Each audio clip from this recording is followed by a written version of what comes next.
Okay. Hello, everyone. I'm Julie Zuckerman, for those who don't know me, author of the Book of Jeremiah, and welcome to the August Literary Modiin author event. Literary Modiin began a little over 4 years ago in my beloved city of Modiin in central Israel, and it's grown now into a monthly event with authors and attendees from all over the world. And this is our 39th event. Just a few quick announcements before we get started. We are going to take a break in September due to the way the holidays fall out, but we will be back with a virtual event on October 15th and a hybrid event in November. So if you're local to in driving distance of Modiin, November 5th, we're going to have an in-person event here in Modiin, plus we'll do it on Zoom so everybody can still join. Okay, the format of today's event is that each author will speak for 15 minutes or so, and then we open it up to questions. And we have a large attendance, so everyone is on mute, and you can put your questions in the chat box as you're hearing the author speak, or at the end, whatever you prefer. And any technical difficulties, just send a private note in the chat to me. As I said, we're also broadcasting this live on Facebook in the Literary Modiin group. So feel free to share that as well. And now I will introduce our first author.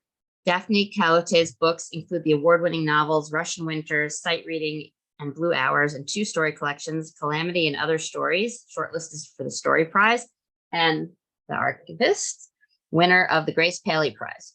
Published in over 20 languages, her work has won fellowships from the Christopher Isherwood Foundation, McDowell, and Yaddo.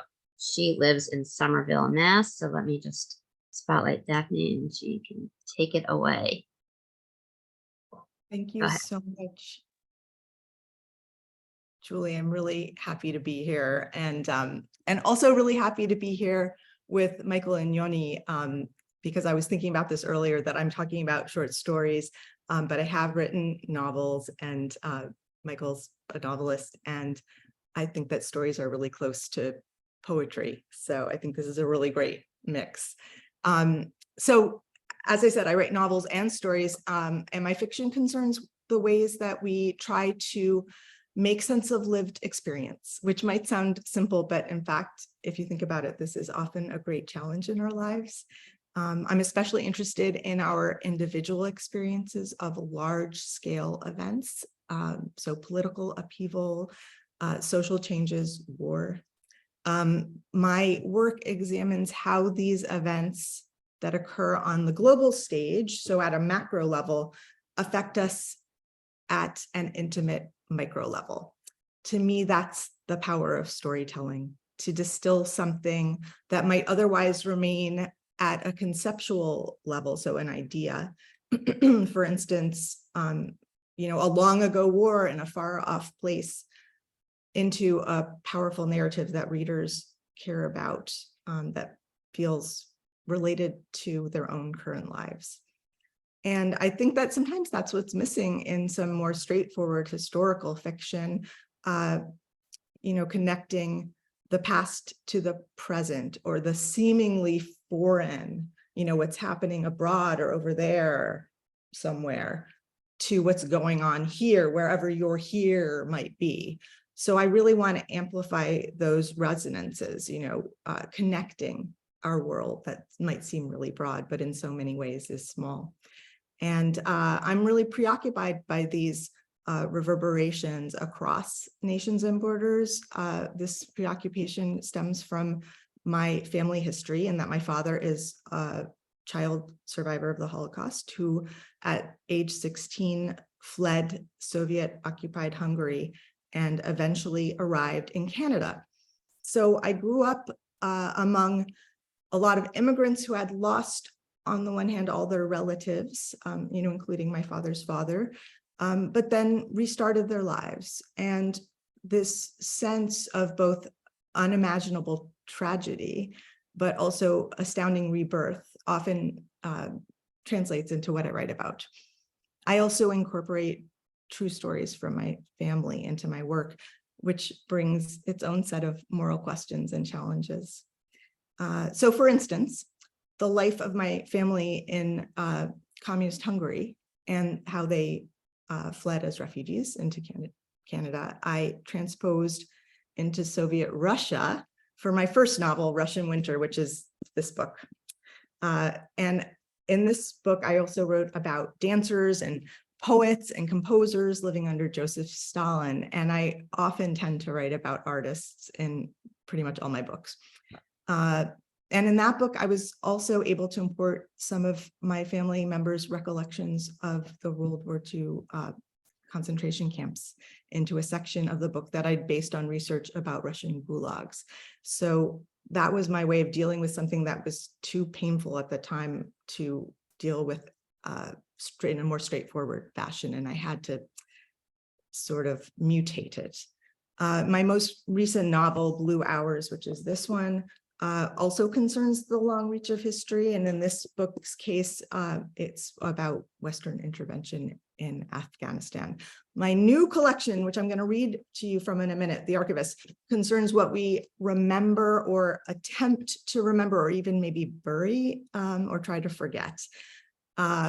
The title story is about the many forms of archivism that we might maybe manage to have, or even that archivism might take, as in straightforward ways like documents or photographs, but also like family recipes that we hand down, or even the information our physical bodies carry or convey to others. So for instance, through a ballet danced on the stage, or through inherited genetic mutations caused by the trauma of war. That title story, The Archivists, and others are inspired by my grandmother, and I have a photo of her that I'm going to show you here. So you'll hear from her in a minute. And from what I read, she really was the matriarch in my family and lived to the age of 100. And I'll read to you from a different story that's inspired by her, in which I incorporate little snippets of recollections that she and my great aunt and my great uncle shared about their experiences of the Shoah. Before I wrote the stories in this book, I'd never explicitly included any of those stories in my work. I'd always really altered it in some way, as in with Russian Winter. Not only because I needed space from it, but I also was dealing with those fraught questions that arise when we as fiction writers use other people's stories, right? And then my relatives started to grow very old and to die. And I realized it's up to writers like me and others like me to preserve those voices and those truths any way we can. And I started to write these stories in this book. A quick example of what I mean by preserving those truths. In the story that I'm going to read, there's a mention, which I won't get to, of families changing their names from their original Jewish names into ones that were meant to hide their identity. And in the original list, when this story was originally published, there was an example saying Cohn had been changed to, and I made up a name.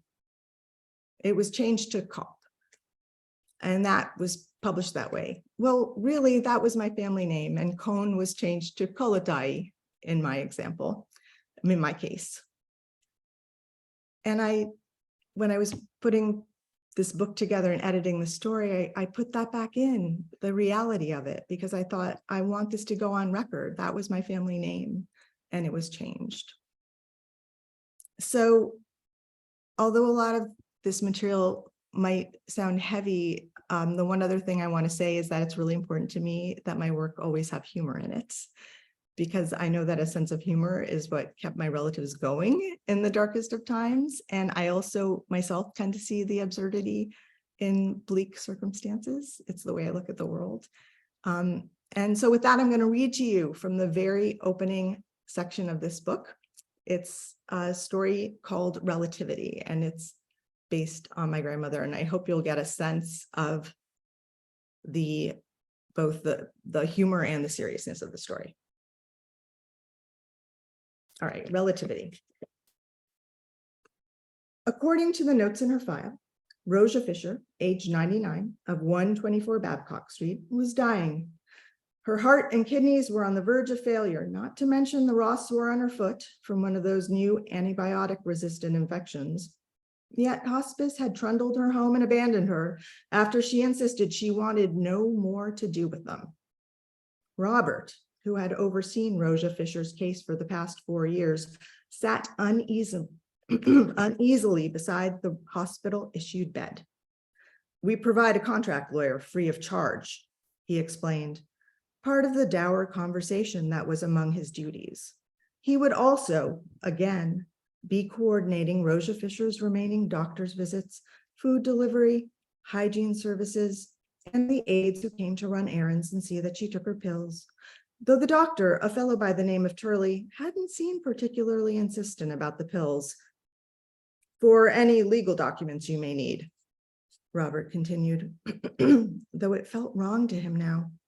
"Our services include, bring me the grocery flyer." Rosa Fisher's voice, with its sharply trilled R's, sounded to Robert as strong as ever. Though instructed to perform only tasks within his purview, he found the Sunday Globe where the weekend aide had tossed it and searched for the slippery pages of the Star Market circular. Bright images of sliced cantaloupe, grilled salmon, water-spritzed green grapes. He handed the insert to Rosa Fisher. Slowly, so slowly, she pointed a long forefinger. In the past years, her bones seemed to have lengthened, flattened. Her chest was concave, her knobby shoulders and elbows like the joints of a marionette. "Melon is on special. If they look good, buy 2. Robert tried not to squirm on the hard wooden chair. "I'm sure your afternoon aide will be happy to. Also some ground beef, 80% okay, nothing leaner." "Mrs. Fisher, I've restarted Meals on Wheels for you." He had done so despite her habit of preserving certain dishes, sometimes for weeks, to display on his monthly visits in order to prove their unappetizing nature. $2 for grapefruit is criminal. "Please, Mrs. Fisher, Dr. Turley says your heart." "Robert." Rosa Fisher lay back and let the pages rest atop the knit blanket. "Dr. Turley is very nice, but he is not so smart." Robert hoped no reaction showed on his face. Dr. Turley was the agency's go-to doctor, because he made house calls. That appeared to be his main talent. "I want to tell you something, Robert." Rosa Fisher looked surprisingly regal for someone propped in a mechanized bed. Her hair was gray and only slightly thinned, her milky eyes alert. "I see that your wife is not feeding you." Normally, he would have laughed. It was true he'd lost weight in the months since the baby was born. "I appreciate your concern, Mrs. Fisher, but I'm here today to discuss your plans. We provide a lawyer and other services." "I have done my will, thank you." "Ah, good." There was also the matter of the funeral, outstanding bills, and whom she'd want contacted at her death. Robert had been trained to discuss these preparations, indeed had navigated such conversations many times over the past years, proceeding calmly, point by point, through the brochure the agency provided. Now, though, the very notion of such planning seemed to him obscene. He placed the brochure, timely decisions, on the bedside table within her reach. "You might find this helpful. Why don't I come again on Friday when you've had time to read it?"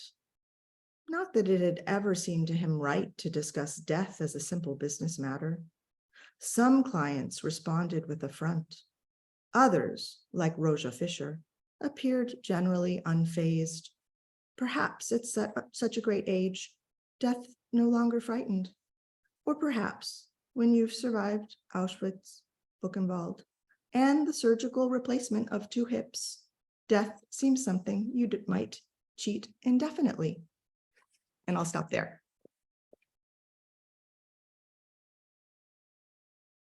Thank you. Thank you. Okay. That was great. I love that story. I loved all the stories. Okay. I'm gonna introduce our next author. Yoni Hammer-Kossoy is a poet, translator, and educator whose writing appears in numerous international journals and anthologies. A graduate of the Shandy Rudolph Program in Creative Writing at Bar-Ilan University and winner of the 2020 Andrea Moria Prize in Poetry, his first poetry collection, The Book of Noah, has been published this year by Grayson Books. Originally from New York, Yoni has lived in Israel with his family for almost 25 years. Yoni, your bio does not say that you worked in the central USY office as publications coordinator after I did. Anyway, go ahead, Yoni, take it away.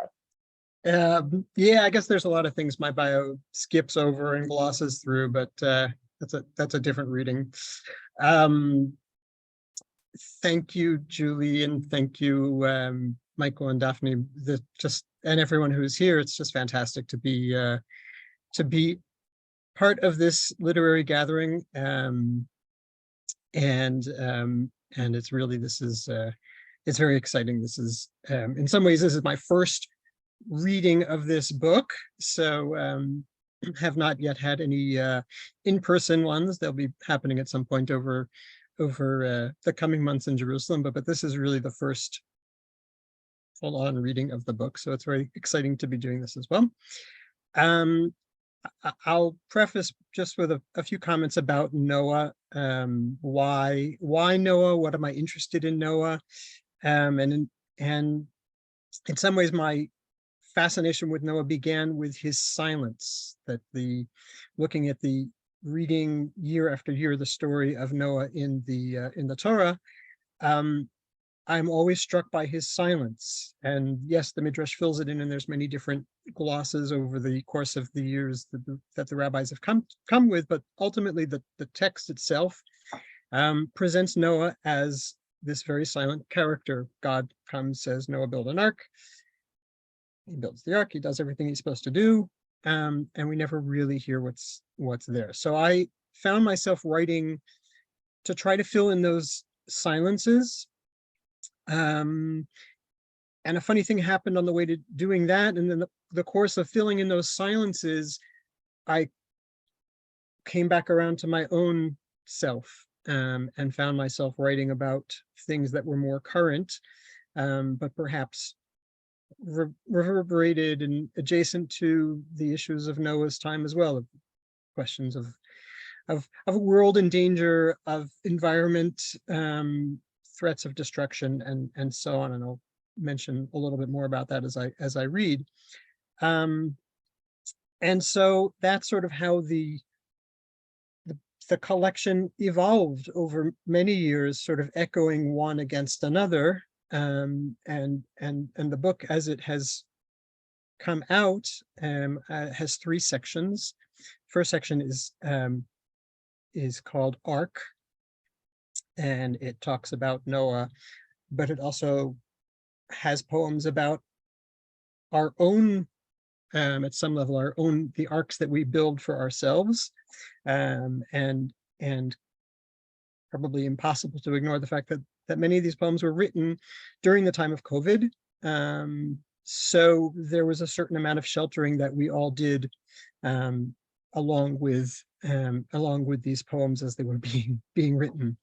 And then finally, there's a third section. The second section is Seed, which is about potential, both the potential of destruction, but also the potential for positive change, and the coming out of the ark.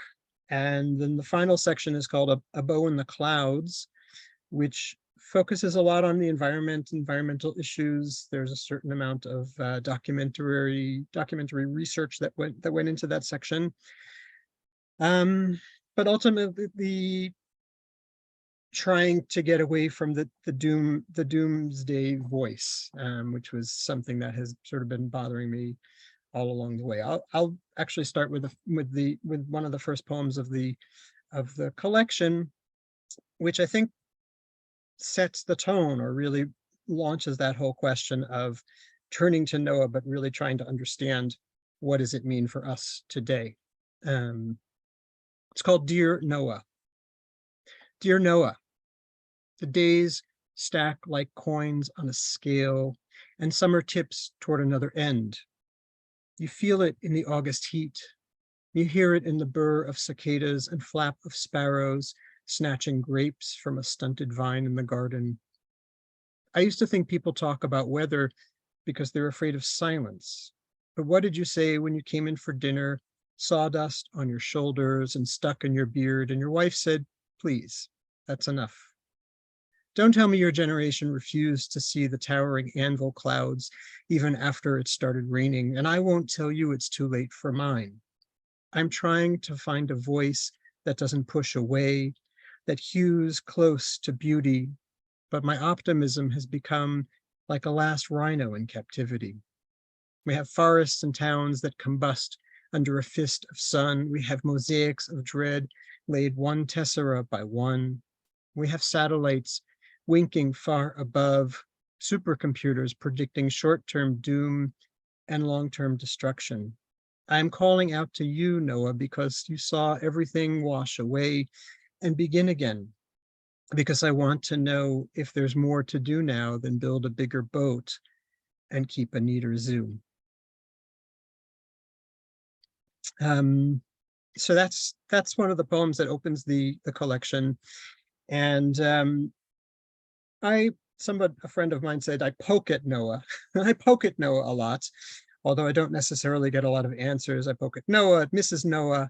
And the more I wrote about Noah, the more I came coming back to myself. And so this is Arc, a poem called Arc, although it is perhaps my own arc. Praise the plastic backyard shed for the way it welcomes cracked stars and fallen apricot blossoms 2 by 2 into the shelter of its dusty walls, for the rusted grill in one corner and the bruised tricycle in another, for the beach chairs that were once royal green, for the basketball and volleyball and football and the pump that could restore their swagger, if I only had the right needle, for the hedge clippers left over from before the basement flooded, for what is somehow the neighbor's dog leash, even though his dog died 12 years ago, for the garden hose wound on its unruly spool, for the crate of clothing marked giveaway, for the bucket of paint that no longer matches any bedroom walls, and for the shed's cover that never stays shut unless a few bags of topsoil are piled high, holding everything snug as months and years drift by.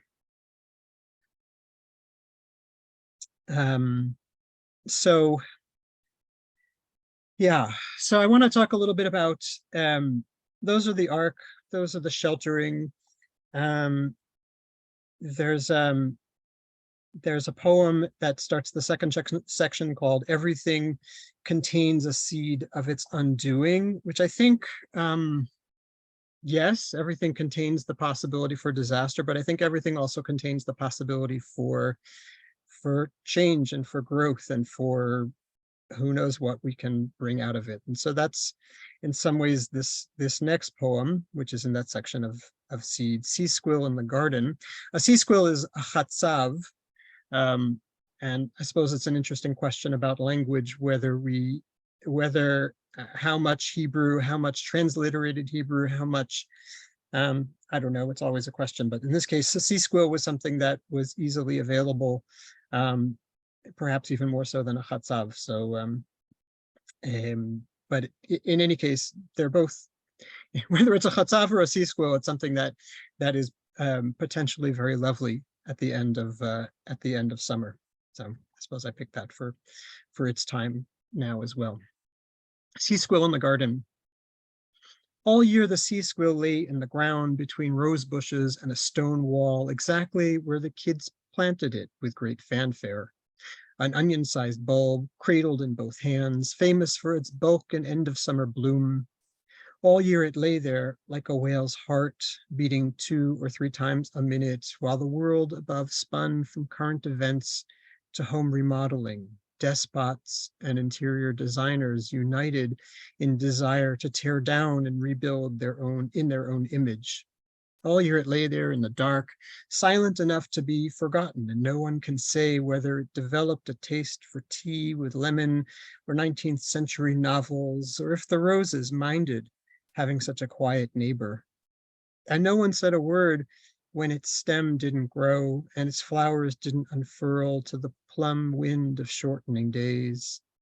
All year it lay there, not dead, but dormant, gathering for a leap into light. Okay, I just want to check my time and be conscious of how much I'm reading here. I want to read a poem about, this is from the last section,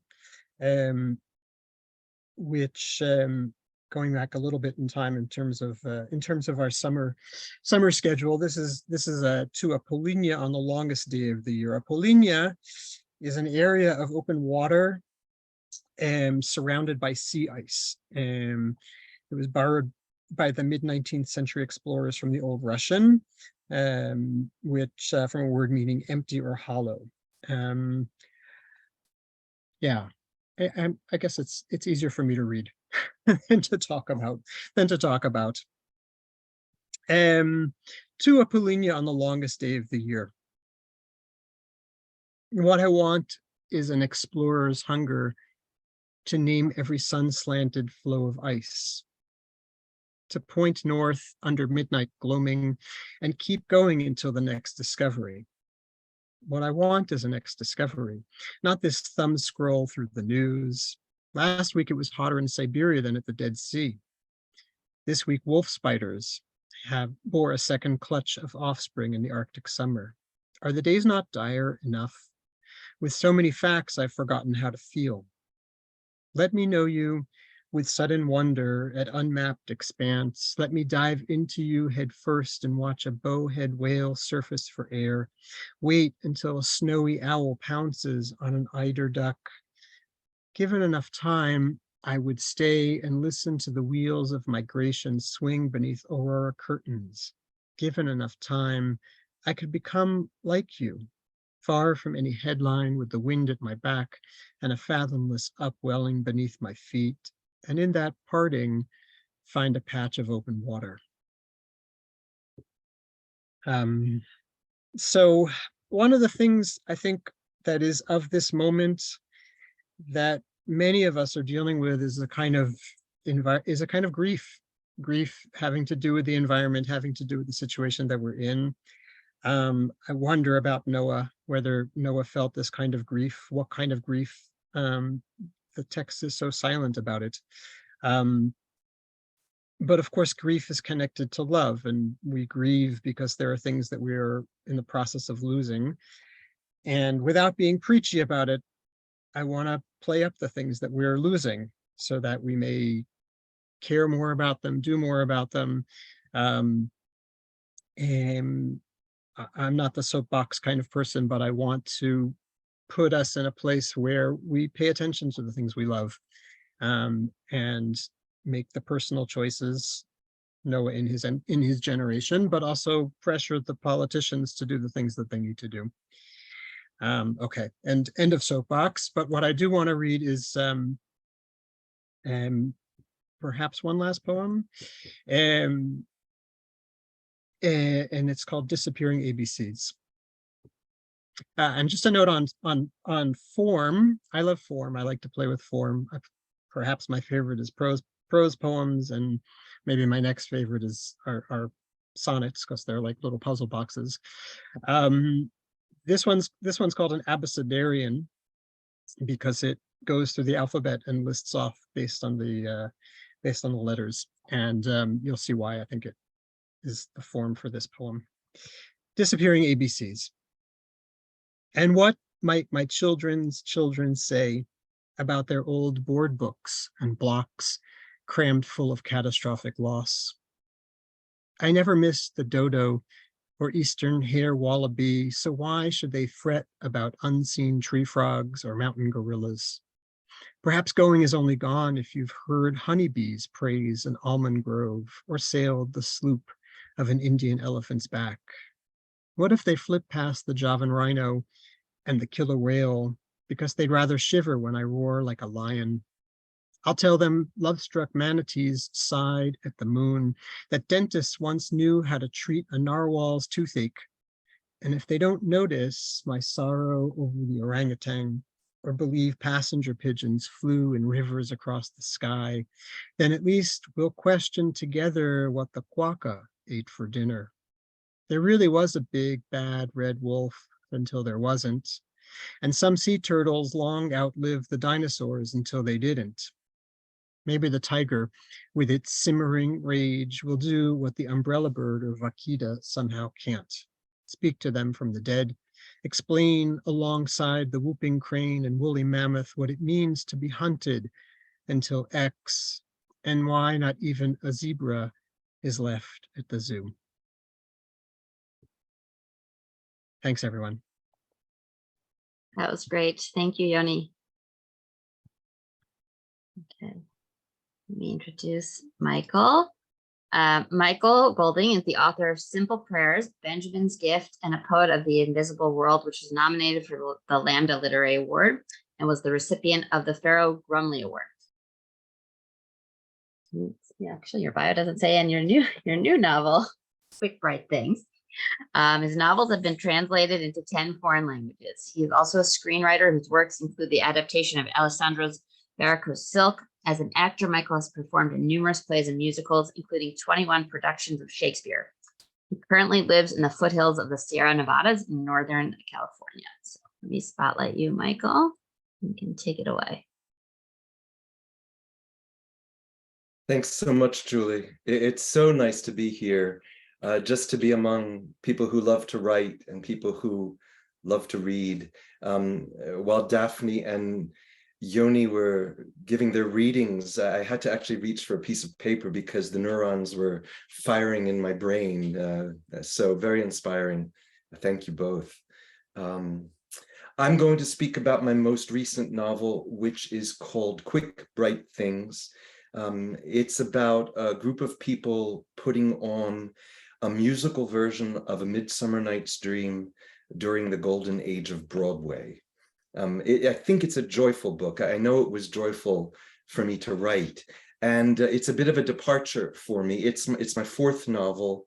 My first novel is called Simple Prayers, and that is about a group of people on an island in the Venice Lagoon in the 14th century. And what they don't realize is that the Black Plague is coming. My last book is set in 13th century Persia, Spain, and North Africa. And it's in the world of Islam, and it's about a boy who becomes a Sufi poet and what he has to go through to awaken his consciousness. And after that, I decided I wanted to have some fun. So I love the theater. I've always loved the theater.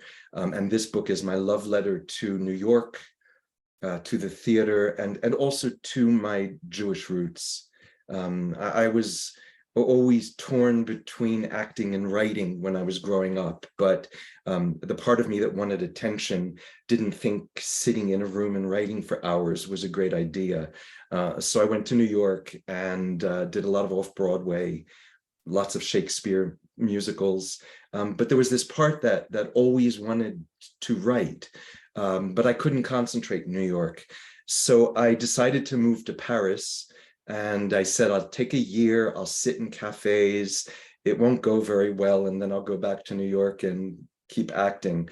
But it was just the opposite. I just knew instantly this was really what I wanted to focus on. I stayed in Europe for 4 years, and that's where I started writing Simple Prayers. I moved to Venice. But I never lost my love for the theater. And I wanted to write something about the theater. I still act with a local theater company, Shakespeare and other things. And I decided I wanted to write a theater book. But when I told my editor and my agent, they said, don't do it. Nobody reads theater books. And so I hope that whoever is listening to this proves me wrong and gets a copy. I love theater books, and I think we don't have enough of them. And as Julie pointed out when we were speaking beforehand, Anne Patchett's new novel is centered around the theater. So they do exist. And it's such a fun world to go into. When I write something, I really live in that world, and I go there every day. So I got to go to New York in the 1940s while writing this, which was really, at least my version of it. But it was really fun. I wanted to write a book that started the first day of rehearsals and then progressed through to opening night, because many people have done a play in high school or community theater or professionally, and I wanted to have them relive that crazy experience. But I also thought it would be a window into that world for people who have never done that. So that's the kind of trajectory of the book. I set the book in 1948, and as you know, that's the year that the State of Israel was created. So it also became a Jewish book. My protagonist is Jewish, and his whole interest in what is going on over the sea while he's trying to do theater becomes actually pivotal in the plot line. So I'm especially happy to be here to speak with this group of people that Julie gathers. I hope it resonates for you. Before I read, I'm about to read, but one last thing is that while I was writing, I would be writing a scene and they'd be rehearsing something from the show within the book, and they'd have to start singing a song. So I had to hear the music, and I had to know what the lyrics were. So I just decided, mostly for the fun of it, that I would write the score to the musical that they're doing in the novel. So I did that. It's 17 songs, and it's published at the back of the novel as a kind of goofy addendum. So if you're musical and you have a piano and you want to play them out, let me know what you think. Okay, I'm going to read now. From Quick Bright Things, I'll just start on page 1. Chapter 1.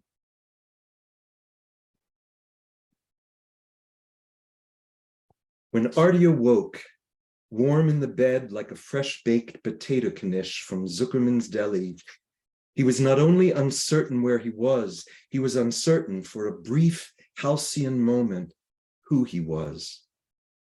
His awareness hovered in the air, free of the long, lanky fellow tangled up in the sheets.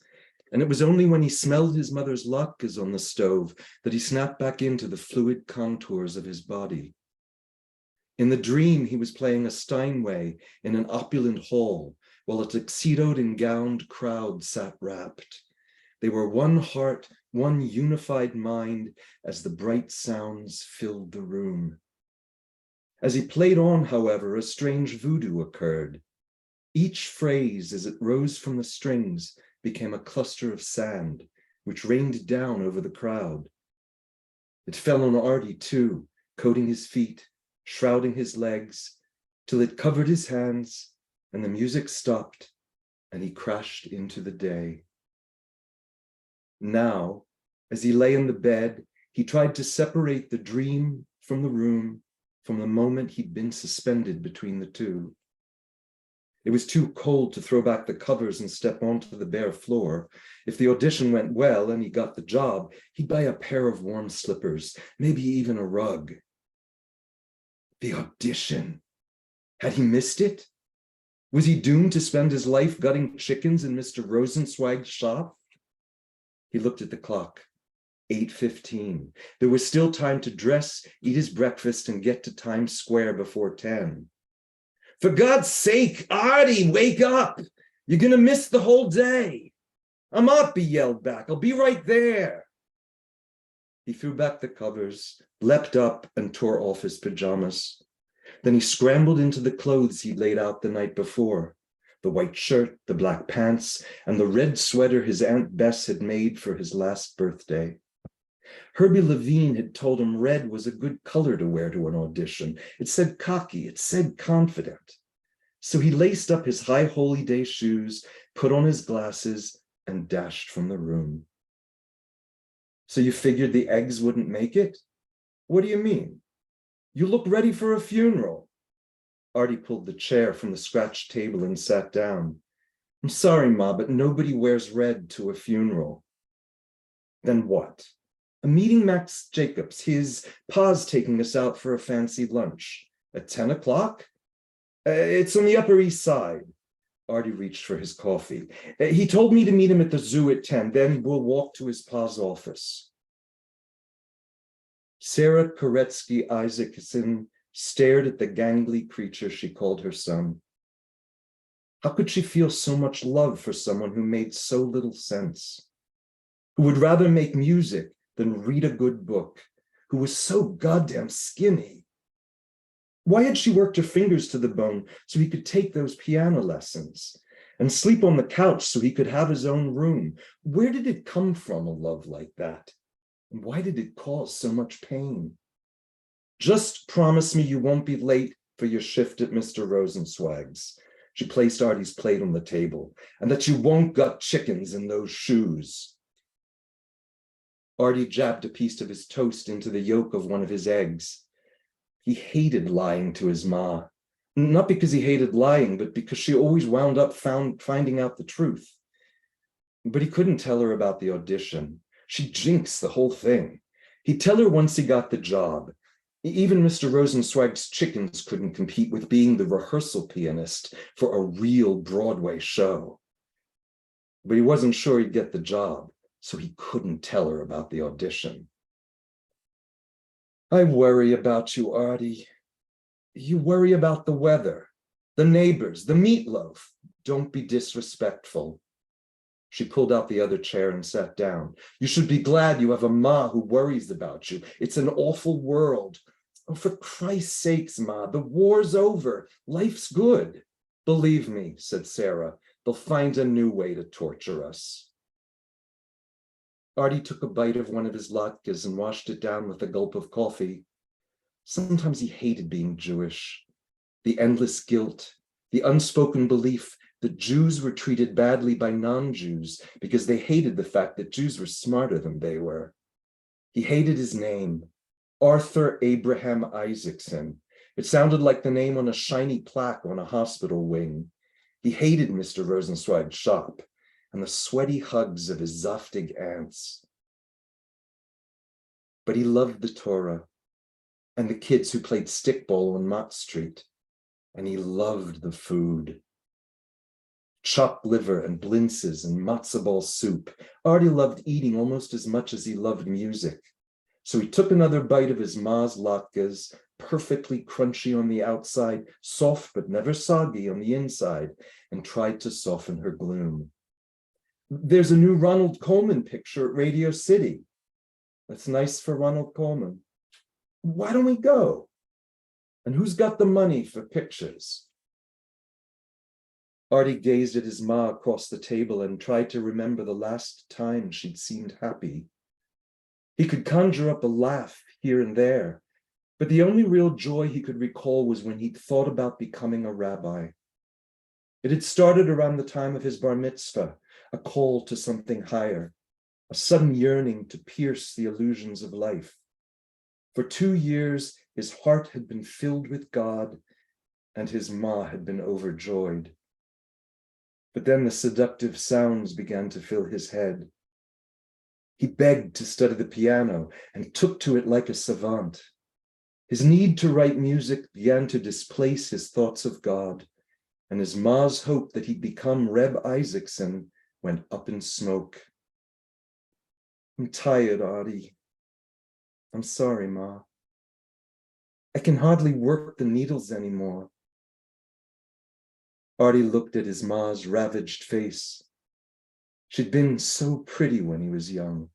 He hardly recognized the hollowed out shell that she'd become since his pa had died.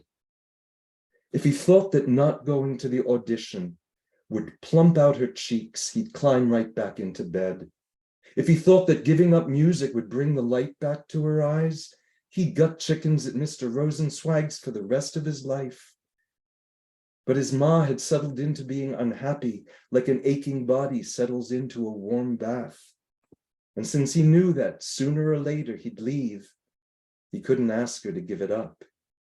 I gotta go. Mr. Jacobs will blow his stock if I'm late. God forbid you should upset Mr. Jacobs. Artie stuck the last piece of toast between his teeth and leapt up. For Christ's sake, Artie, you'll choke. He pulled out the toast and kissed his ma on the top of her head. Then he stuck it back in, grabbed his coat and scarf, and ran out of the apartment. As he rattled down the 3 flights of stairs, he pressed his fingers against the glasses so they wouldn't fly off. Artie was almost blind without his glasses. And though he loved his country, he was grateful his crappy sight had kept him out of the war. He would have been lousy in the war. He wasn't ashamed to admit it. And besides, he didn't need his eyes to ace his audition. He just needed his hands and a little mazel. When he reached the first floor, Mr. Gersh flung open the door. You're making the whole building shake. I'm sorry, Mr. Gersh. I mean it, Artie, take it easy. Mr. Gersh closed the door. Then Artie dashed out into the street. The sky was a pale gray and it was starting to snow. So he put on his gloves and wrapped his scarf around his throat. Then he sped off to show those chumps on Broadway how to play a piano. Thank you. That was great. I hope there's an audiobook coming and that you narrate it. Yes, I think it's in the works. Oh, good. So we'll see what happens. That is great. Okay. I'm going to add all of our authors to the spotlight here. And while you're all putting your questions in the chat box. Okay. Yes. All right. I mean, I read the book, but I not that I wish I waited for the audiobook, but yeah, maybe I'll re-listen to it when it comes out. Okay. Let me see, were there any questions here or just praise for all of the readers? Okay, so I'll start with a question of my own. Oh, here, there's a question for Daphne from Fran. How does your family handle reading their stories, albeit adapted in your work? Well, you know, it's funny. My grandmother, by the time I actually started to incorporate, like, literally stories that had been told to me into my work, my grandmother was 100 years old. She lived to be 100. And that first story that I read to you from had been published, and I brought it to her. I don't think she read it. She was so, at that point, she at a certain age, you lose certain interests, and not that she wasn't interested in me and what I was doing, but I was visiting her a lot when she was quite aged, but I think she just was like, okay, great. But she didn't actually want to read the story. So she knew she was in there and she knew she was the inspiration, but I don't think she actually read the story. But she knew it was about her. I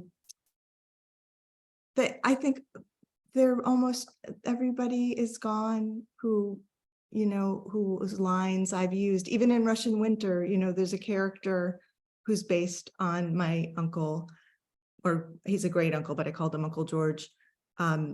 He had died by the time that book came out. Yeah. Thanks. Okay, there's a question from Chaim. Yoni mentioned how important style is to his work, and he'd be interested in hearing from all 3 authors about an instance in which a decision affected structure or changed the narrative. So, who wants to start? Well, I think it's a dialectic. I think it goes back and forth. I mean, you start with an idea, which is a what, and then you struggle with the how to express that.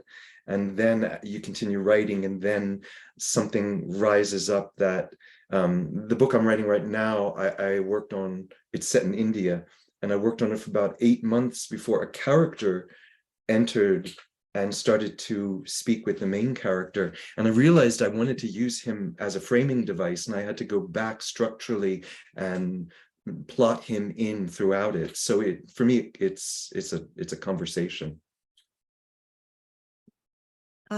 Yeah, and that's a great question, by the way.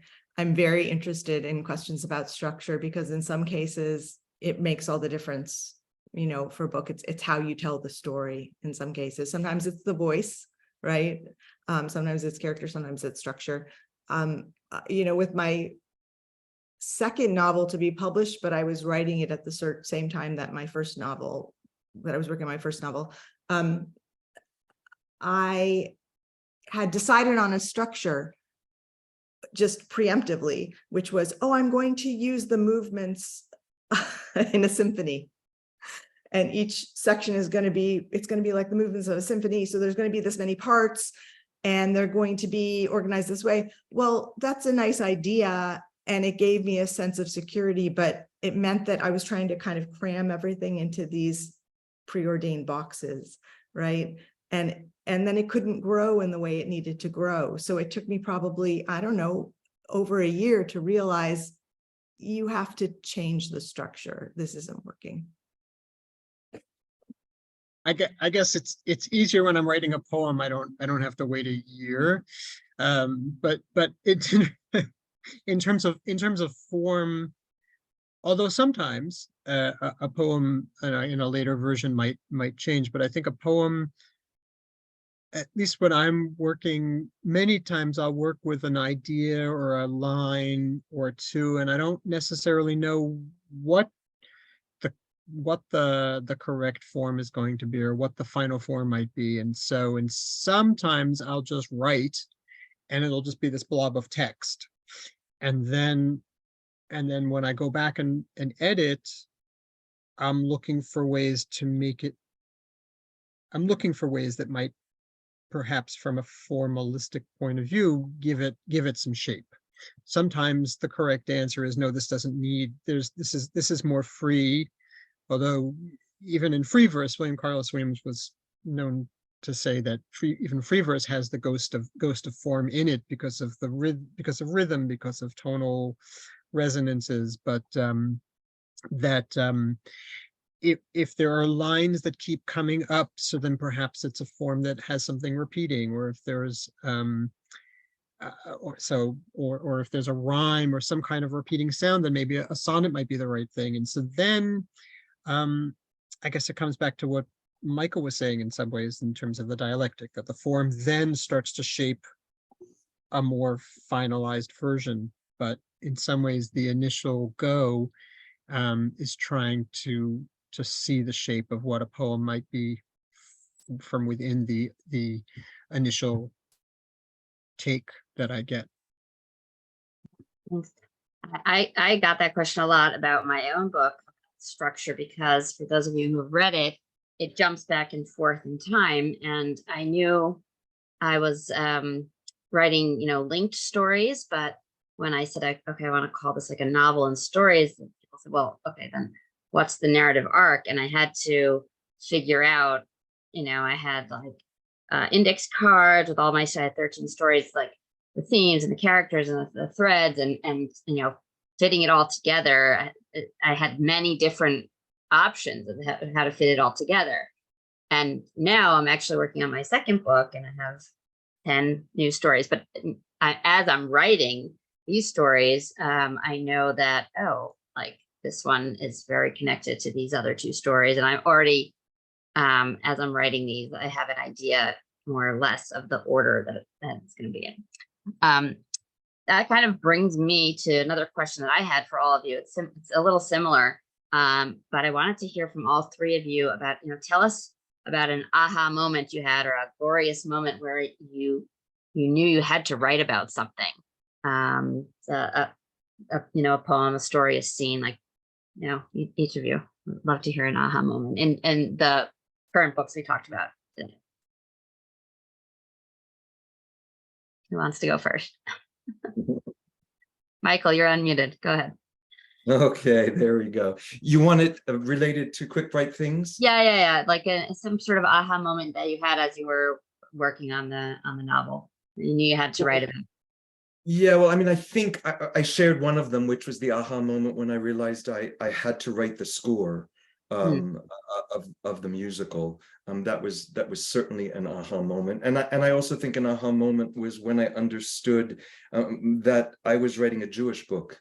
It was initially just a book about the theater, but then, as you heard, you're in the kitchen with Artie and his ma, and they're speaking Yiddish, and the ma's asking like, well, who else is Jewish in the production, you know, and things like that the mother would ask, and it started to become a thread to pull. I think the aha moment was I didn't want it to seem forced in any way. We never want anything to seem forced. We're always trying to make everything flow and seem natural. And so I created this character who is the doorman. His name is Mort. And he's sitting at the door and nobody notices him, but Artie notices him. And he's reading all these books by these Jewish scholars and these books about Zion. And so he and Artie start up a friendship. And he starts to give the books to Artie, and that awakens Artie's consciousness about his Jewish heritage. So that was a bit of an aha moment, how to put that in. Yoni? I think I had an aha moment. I guess I talked about, there was Noah, there was myself, but then there was the things that sort of connected that might have been COVID and lockdown. And I had this aha moment actually, really in the beginning, when it was all, and there was a lot of bad poetry being written. And part of what made the poetry, and not bad, but part of what made it, to me, I didn't like about the fact was that it was so tied to that moment, but really just of that moment, you know. And we're all in the quiet, and we're all in this craziness that who could have ever imagined it. And I wanted to write about it as well, but I didn't want to write about it as something that I would write now, and then the moment would be gone and it would feel like a timepiece. So that was one sort of desire, but then it clicked for me. I was out for my walk within my 500 meters, and I thought about Noah walking along the top of his ark. So there's a poem in the collection called Topside, when he's walking around on the top, surveying everything around. You know, there's just water, and he doesn't want to go back inside. And somehow, like that sense of being outside connected for me. I didn't go out walking thinking, okay, how am I going to connect Noah to COVID to everything else? But it just somehow all connected, and it felt to me like, here's a way to write about what's going on without it being limited to what's going on, but getting at some of the deeper issues about sheltering and speaking to a moment, and speaking beyond that moment to what can we all do and take out of it. I had, a lot of aha moments because I was writing individual stories, and one that I remember really clearly is for a story called Awake. And it's set, I never mentioned where it's actually set, but I had the idea when I was in Catskill, New York. And I was writing about this place, and I was describing it. As I wrote a line, I said, the line was something like, well, it was mentioning a bridge. And I said, a bridge named after a fairy tale, because the bridge is called the Rip Van Winkle Bridge in real life. And I just wrote a bridge named after a fairy tale. And then I thought to myself, oh, Rip Van Winkle. And I realized this relates to what I'm writing about. I'm writing a version actually of Rip Van Winkle, because where I'd gotten in the story so far, and I didn't really know, I think it's often kind of what Yoni was mentioning, you're just sort of writing, putting words down, where is this going? But I had somebody who was sort of lost and trying to figure out where had his life gone and what had happened to him. And I thought, oh, it's like when you lose time and you've woken up and what happened? Where am I? The world's changed. So I thought, that's what's happening. But it was in that line. So it gave me the whole story in a way. And you very subtly Yeah. mentioned it in that one line about the bridge, where you named the bridge. And I'm like, oh, right. Okay, there's more questions on this. Judy asked Daphne, any memorable lessons from Saul Bellow you can share with us? Oh, yes. So he was my my dissertation advisor. Wow. My PhD. And I will say he was my definition of a wise old man at that point. You know, when I met him, he was already 80. And he, you know, as an example, when I was writing this dissertation, you know, he said, this is just an academic exercise. You know, he looked at everything in this very simple way, whereas other people, you know, all my friends were like, I'm writing my dissertation, it's going to take me 7 years. And I was like, it's an academic exercise. I'm going to do it in a year. Like, you know, I was like, I'm not wasting time on this. It's felt like, oh, I was so happy to have him as my advisor because he looked at everything so pragmatically. And also I felt like, you know, he was obviously, he liked fiction. That was his thing. So here we were. I wrote my dissertation on a wonderful writer, Mavis Gallant, Canadian writer of short stories. And, you know, and Saul Bellow was originally from Canada. And so he could really appreciate her work. And this was just a wonderful thing that he could say, like, we don't need to be bringing in, that was something else. I had a second, what do they call it? Like your second reader, who was an English professor who would sort of say, here's some theory you should read. And then I'd incorporate it into my chapters. And then Professor Bellow would read it and go, what's all this stuff about whatever theory I had stuck in? What is this doing here? You know, he just wanted to hear my thoughts on what I'd read. And that's what I've learned in how I teach my students is I've always said, I want to hear what you think. I don't want to hear somebody else's language. I don't want to hear the jargon. I just want to hear what you think. I think that's the best way. And it's also what I would love from my readers, you know, of my own work. Just tell me what you think. If you don't like it, that as well. Good advice. Good advice. Okay, there's a couple of questions from Michael here. Yeah. Judy is asking, at a time of rising anti-Semitism in the US, does this affect the reviews, sales, and reactions? And from Fran, your books cover a wide range of periods, places, and characters. Can you tell us something about your research process? Actually, so why don't you answer Judy's first, and then we'll ask the research about it. And a shout out to Judy, because it's wonderful to see you, and you're actually the reason I'm here. You're my connection to Julie, so thank you, Judy.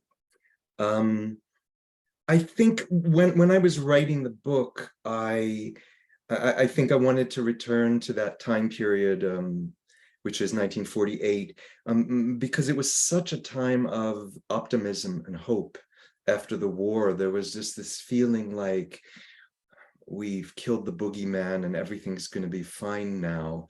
And now, of course, we know that's naive. I mean, things are cyclical. They come around like that. But I also felt that there was that element in the hope of the creation of Israel. We understand also that it's much more complicated than that, and it's become very complicated, and it wasn't the end of anti-Semitism, and anti-Semitism is actually on the rise in the United States and probably other places. So I wanted to, without ever mentioning it, because I hate anachronism, I just wanted to show you this beautiful time when there was all this hope. And I thought that might resonate with some of our feelings of conflict right now. In terms of the sales and the reviews, in terms of the reviews, it hasn't seemed to be a problem. I haven't had anyone write anything that seems veiled anti-Semitism in any sense. In terms of the sales, I mean, do we blame the sales on the fact that it's a theater book or that it's a Jewish book? I don't know. It's not my bestseller yet, but we'll see what happens with that.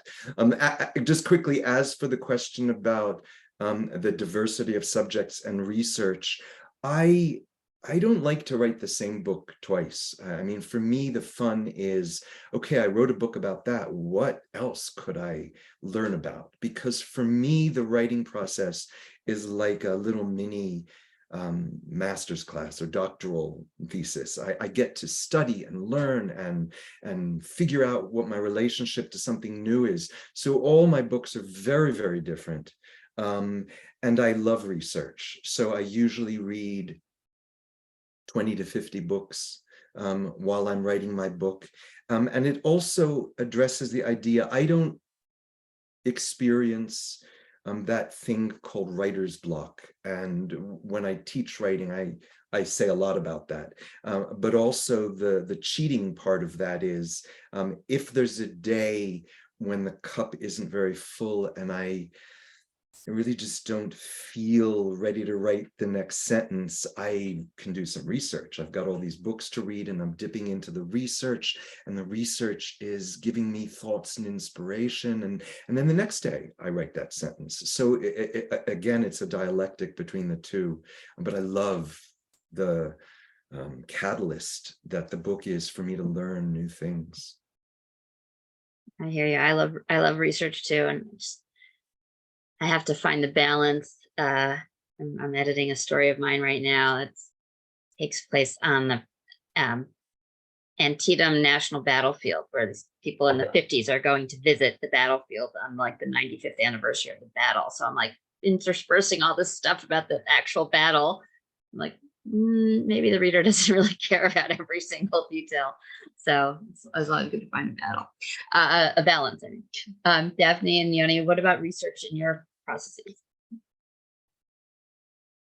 I research every day pretty much something, and I completely hear you, Michael, about what a great preventive device it is in terms of writer's block. As I also often say, you know, if you just keep reading, you won't become blocked, right? It keeps you growing, and it kind of excites those muscles. And yeah, I find, you know, even just today I was writing something and then I had a question about music, and then I went online and looked at some little videos of people playing some music, you know, so somehow I just find something always comes up, and yeah, it just gets the juices flowing. Yeah, ditto. I'm a voracious reader and will read just about almost anything that comes my way, and I find that I'm reading all the time. But also, an additional piece that I do is translate, and so translation also helps with that, whether it's writer's block or whatever it is. Just the idea of constantly working with words and hearing the various voices, I think is what we're doing as writers. And so there's no time to really get bogged down. And if the cup is not flowing that day, then it's not. And that's also just at some point, like, being kind to myself about what is writing, which, because I think it includes all of that, whether it's translating or reading or watching those videos. I was really, for one poem, I was curious about, well, how would Noah have built that ark without technology? I mean, there's all sorts of crazy things, because there's people in, I think it's in Kentucky, and they built a whole scale model ark, but then there's Vikings, and there's people who really try to build boats like the Vikings did, and they'll take the tree and they'll cut it into pieces, and with hand tools they can actually do it. It just takes a long time. So anything like that, really. But and there's a lot of different research that went into this collection. So yeah. By the way, the flip side of not having writer's block is going down into the rabbit hole of research, which sometimes happens. And Yeah. and okay, that's a good thing. That's a great thing. And Fun. also just having too many projects that you want to work on. Right. List of idea. Oh, another idea. Okay. We're almost out of time, but I'm gonna just put the link into the chat for our October 15th event, which is going to be with Linda Cass and her novel Bessie, Daniel Victor and his novel The Evil Inclination, and Tara Eisen, her novel At the Hour Between Dog and Wolf. But I'm going to send that again also in the email tomorrow. I'm going to leave with one last question for all three of you, which is, Michael, you talked a lot about having fun in your writing. And I want to ask all three of you again, like, how do you have fun in your writing? What does that mean, fun for you in writing? Before we answer, I just want to ask you a question, Julie, which is that I notice in the chat there are a bunch of other questions. And is there a way for each of us to respond to those? Sure. This Yeah, is yeah, awful. yeah. I mean, now there's not time. But is Okay. there a way after the thing that those questions? Yeah, I'll save the chat. I think, sorry, there was one question that didn't get asked out loud, which is from Ellen, whether the books have a discussion guide and when will be in paperback. I think that's the one I didn't ask. Because I know she likes to have people come to her group in Phoenix. My book's in paperback and I can get a discussion guide to her. You just have to tell me how. I'm gonna save the chat before My book's in paperback, and I'm happy to be a living discussion guide. Yes. Yes, it's fun to come to. With the advent of Zoom, we can actually come to book clubs and things. I really enjoy that when it happens. Yeah, my books are all in paperback and all have discussion guides as well. Which Okay, now to my question about the fun. How do you have fun in your writing? I'm the one that's talked about how much fun I'm having. I'm sure that there are other writers that are going, what's he talking about? It's agony. What's he talking about? I mean, that's true too. But it really is fun for me. I mean, I wake up every morning, make a cup of coffee, which is crucial, and I write. And it's my meditation, it's my therapy, it's my exploration, it's my thing, and I do love it. And the subject matter again makes it more fun and less fun. The book about the Black Plague was fun until it wasn't fun, and it was not fun to have to kill off my beloved characters. But this book, I think, was fun because the subject matter. I mean, if you don't look at the theater from an arm's length, when you're close up like this, it's, oh my God, it's a disaster. And when you step back from it, it's ridiculous. And so that made the book fun. And maybe that's there's somebody who said, what's the difference between comedy and tragedy? Tragedy is a story about a man or woman to whom terrible things happen, and it's told from his or her point of view. Comedy is the same story told from somebody else's point of view. So when we step back from it, it's funny. And hopefully we're learning to laugh at our tragedies and the tragedy of being on this weird planet. Comedy is when somebody else walks into a manhole with the cover exactly off. It's exactly. Well, I'll say for me, when I have fun, I mean, that's definitely part of it as well, just the cup of coffee and working through whatever I'm thinking about. But I also really love playing with words and sentences and voices. And so for me, an example is in this book of stories, like there's a story in the first person from the point of view of a woman who is really imperfect and makes a lot of mistakes. And I had so much fun writing that story, just kind of having her tell her story. And yeah, we're laughing, I was laughing when I was writing it because I thought, she doesn't necessarily know what she's doing, but I'm gonna we have to be with her because she's our protagonist. So that was fun for me.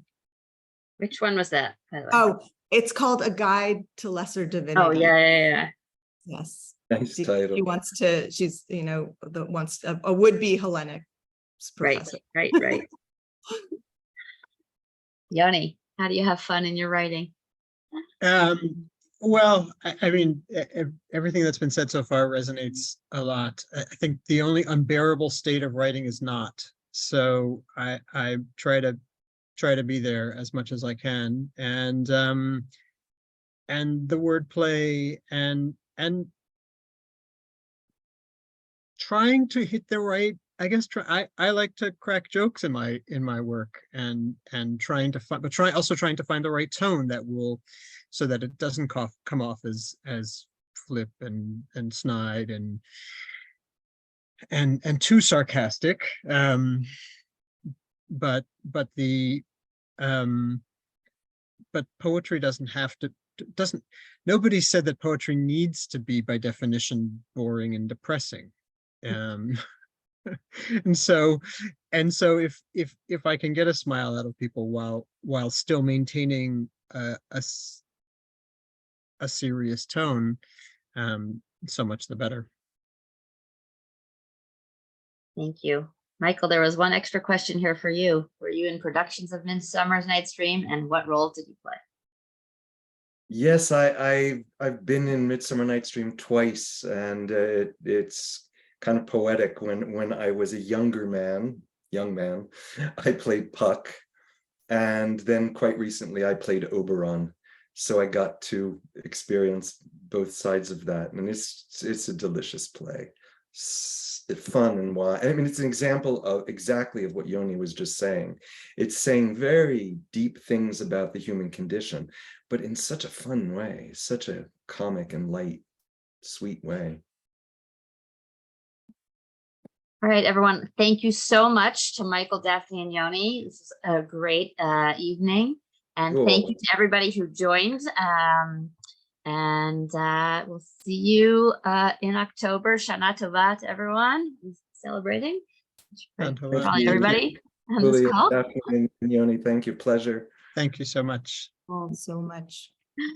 All right. Bye, everyone. Have a great night, or wherever you are, day, morning.